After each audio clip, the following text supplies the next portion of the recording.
শুভ সকাল বন্ধুরা, জয় গোপাল। তোমাদের সবাইকে জানি আজকে ছোট্ট একটা মেয়ে ব্লগ শুরু করতে চলেছি।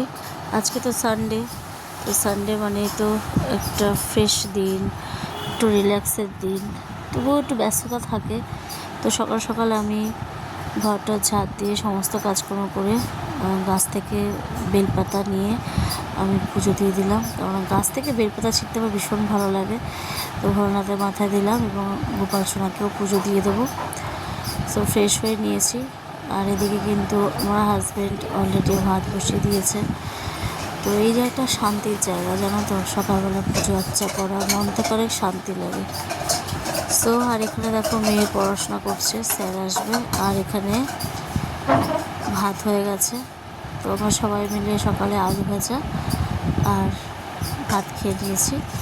আর দুপুরবেলার জন্য মাংস নিয়ে এসছে, তো মাংসটা ছেলেই রান্না করছে। আমার শরীরটা একটু খারাপ আছে, তো যাই হোক চলো স্নান করে আসি। সো বন্ধুরা, স্নান করে চলে এসেছি, পুজো দেবো এখন। মেয়েকে তো পড়াতে এসেছে।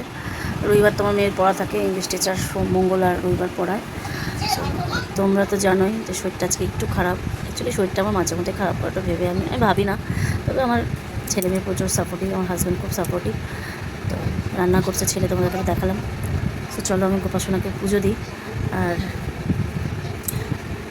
4টে আম এনেছে ছেলে মেয়ে, মানে বলছিল যে বাবা আম এনো মেয়ে। 4টে আম এনেছে। এই যে আম দেবো, ঠাকুরকে ধুয়ে নিয়ে এসেছি আর ঠাকুরের জন্য এই যে মিষ্টি এনেছে। তো পুজো দেবো ঠাকুরকে আমি। তো চলো পুজোটা দিই। আমার সোনা গোপালকে আমি সকাল সকালে স্নান করে দিয়েছি। 3 বেলা আমার সোনা গোপালকে খেতে দিই, বিকালবেলা বিস্কুট দিই। তো কী বলতো, ও আমার সন্তানের মতোই। তো চলো, শুভ দুপুর, টাটা, বাই।